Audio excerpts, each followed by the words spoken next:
Hey Yamaha fans. So this is a 2023 FX Cruiser SVHO.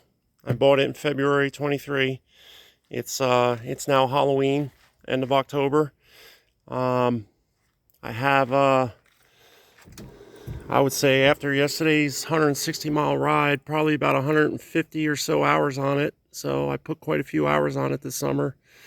I just want to go over a few things. Some things that I actually didn't like about it. The ski itself, I mean, it's just badass. It's fast. It's fun to ride. It's comfortable. 160-mile ride yesterday, probably about 25 to 30 miles in the ocean. I'm a little sore, but it all in all, it was a great day. But some of the things about this Connext system, I'm having problems probably for the past month or so. My phone doesn't connect, or any other phone. It just won't connect to the Bluetooth anymore. I don't know what the reasoning is for it, but it just stopped working. I guess I'm going to have to bring it in. Usually you just hit the audio and pair phones. As long as your Bluetooth is on. Well, that's another annoying part about the Connext system. But as long as your Bluetooth is on, it should detect all your Bluetooth devices, but it'll just do this, and it doesn't connect anymore, so I can't play the radio. That's one of the annoying things. The other annoying thing which just happened is when you pull up, when the Bluetooth was working, you're playing your radio, you pull up to a beach or something, you get off the ski to hang out, pull your lanyard out, or leave the lanyard in, and you just pull up. It after like a minute or so, it'll pop up. It'll say, do you want to disconnect or shut down or no? But it'll do it by itself, and it shuts your radio off. So you got to go back and you got to reconnect. And sometimes it didn't want to reconnect, so it was a pain when you're standing in the water and you're playing with your phone and it's 100 degrees out, and it's just annoying. It got to the point where it was extremely annoying. Another thing is the fuel level. Okay, right now it reads that I have about a half a tank, but really I have probably close to 3/4 of a tank. When this gets all the way down, like, and it's flashing and you think it's the end of the world, and it's like right at the bottom of E, you can still go like a hell of a way. I mean, you still probably have well over 1/4 of a tank. Somehow the sending unit is sending the wrong signal to the speedo, or the fuel gauge is wrong here, or there's a miscalibration or something like that. But you can't trust your fuel gauge. You always have more gas than what it says, and there's no way to shut the beeper off. So like once you hit, like, say you're legitimately have like a half a tank of gas, your low fuel warning beeper will start beeping, and all this stuff starts beeping, and there's like a little notification thing that pops up here, and there's no way to shut it off. So, I mean, you could ride another, like, the whole half of the second part of the day and have enough fuel, but that thing just keeps beeping. So what I did is, if you go behind here, there's this other stupid panel that's in the front here that it always gets, these pins always pop out. There's a couple pins there, and there's some pins on the bottom. So if you put like a cooler up here or something, this thing is real flimsy. So it'll pull apart after getting beat up all day, and then the rivets pop out, and then all your stuff ends up in the engine compartment, which I don't like. I mean, I thought they may have thought of something a little better than that, but the older ones used to just have a panel here, like in the center, and it was solid. They never came out. You had to take the little pins out to get it out, but it didn't push all the way through. I don't know why they switched to this. It's kind of dumb, but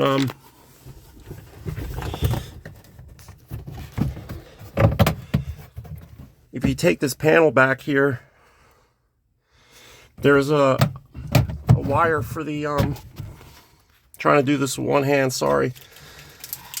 This wire here, this clip, it's a red and black wire and clip, and it's for the warning indicators. So you disconnect that and you won't have any more warning indicators. That beep will stop. It'll never, like, the ski will make no sounds when you go into no wake mode. It'll just go into no wake mode, but it won't make any beeping sounds. So this is what I'm talking about. When things get banged around in here, these slide pins pop out, and it's like a pain in the ass to get it back in. You really need two hands, and you gotta like pull it out, and it's just dumb. But you know, it's not really that big of a deal, I guess. Another thing is the stereo on full blast. When you're riding, you can't hear the radio. I mean, if you're going full throttle, you can barely hear anything, really, if not anything. You can't hear it. I wish the stereo was a little louder. They had some options where you could put an inline amplifier in or something like that to get it to work better or sound better. But that's pretty much the best you're going to get for the sound system. The navigation, that was another thing. You have to buy a chip to make your navigation work. I did another video on this where I installed the chip, but I don't know. It's in the ocean, the waterways and things like that. It's pretty good, but it's a little bit limited when you go up rivers and whatnot. Like I end up going up rivers, and then all of a sudden it just stops. Like you don't like the river doesn't stop, but the map just stops. Like for instance, let's see here. Say the PD River over here, the little PD River. This river right here, I mean right here, you'll see there's a boat ramp all the way up there, and it lists the boat ramp, but the river stops. So once you get inland into rivers going up, it's kind of limited. You know, I mean, I've gone all the way like 20 something miles past that boat ramp, and you just kind of flying by wire. You got to use like some kind of external GPS, but otherwise it's pretty accurate. You know, they give you a bunch of different information that I don't know how to read, but it shows you where like marinas are and stuff. So if you have to stop, it shows you where all the channel markers are. So it's pretty good. Probably the most annoying thing about this is you have to be off the throttle to operate anything on the Connext system. So if you're just kind of cruising along, and then you take one hand off the steering wheel or the steering handlebars, and you go to like do something on here, it won't do it until you completely let off the throttle. So that's another annoying thing. It won't operate unless you release the throttle completely.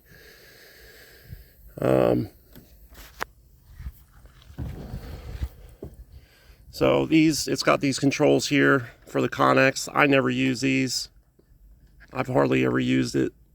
Usually I'll just hit the touch screen with your finger, but these are kind of underneath, and it's like you got to back off to look at it to see it. These I use quite a bit. I never hook my phone up to it where I actually spoke through it, but I think these are speakers here or microphones so that you can like hands-free talking. Another really awesome thing about this ski are the hooks here on underneath your handlebars. That's to hook up to a dock. So you don't have to put a rope off your front or your back anymore, run a rope from your back, from your front to the cleat. All I do is I have this little bungee cord. I keep it in my glove box there, and I hook this around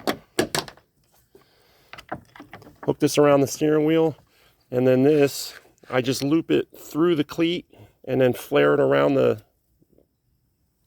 wings on the cleat, and it just holds my ski right there, and it kind of gives it a little bit of spring so it can move around a little bit, but it stays right next to the dock. It's perfect. These hooks are like the best thing ever.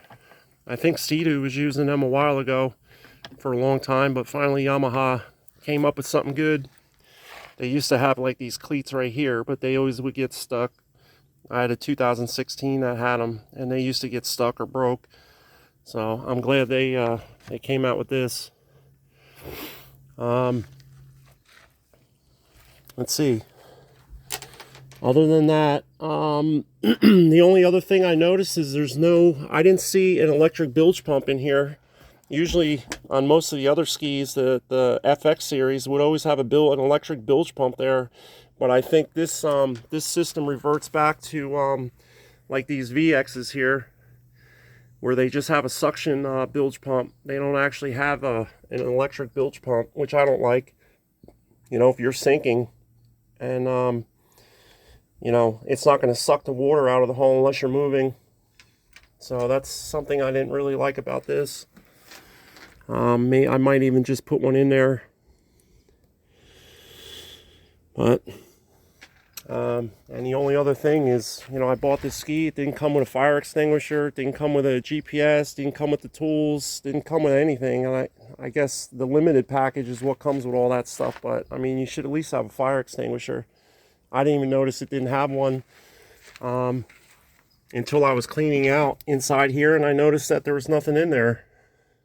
It was just a strap in this cover, so I had to get one and put it in. But otherwise, the ski's badass. 150 hours. I've done 4 oil changes. The prop is still in good shape. I mean, it still hits 67, like right off the bat. So every once in a while, it'll hit up to 68, but it's really governed at 67. I never really even used this in the back here. I know these have been around since 2014. Here's your clean out.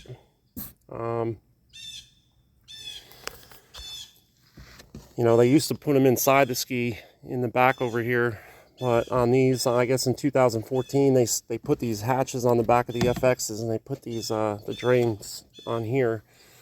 All my skis, even the ones that, like this is the 010. And the clean out used to be here, so water would just spray everywhere. You know, it was just a bad place to put it. You had to take the seat off. So I always, when I get a ski like that, I always reroute it, and I just put it out the side over here, somewhere in the back where your foot's not going to hit it while you're riding. But I don't really like the colors on the 2023s. I didn't really have a choice. Black was the only one that was available in like 250 miles of here with this ugly yellow. But it was the only ski in 250 miles. I would have had to go to Florida if I wanted to get a ski in February. I was going on vacation, so I kind of just did it. But so you can see the Connext is still on now, but after like 20 minutes, it just, the whole thing will shut down. So if you're playing a radio, you're hanging out somewhere, you got to keep coming back and turning the ski back on. You got to reconnect the Bluetooth. It's a pain. Really, this should not shut off unless there's a battery issue. Like if the battery gets down to a certain level, it should just shut off automatically, so you could still start and go home. But it should really stay running until that point. They should redesign it so that it gets some of those bugs out. I guess some of the other options are right here.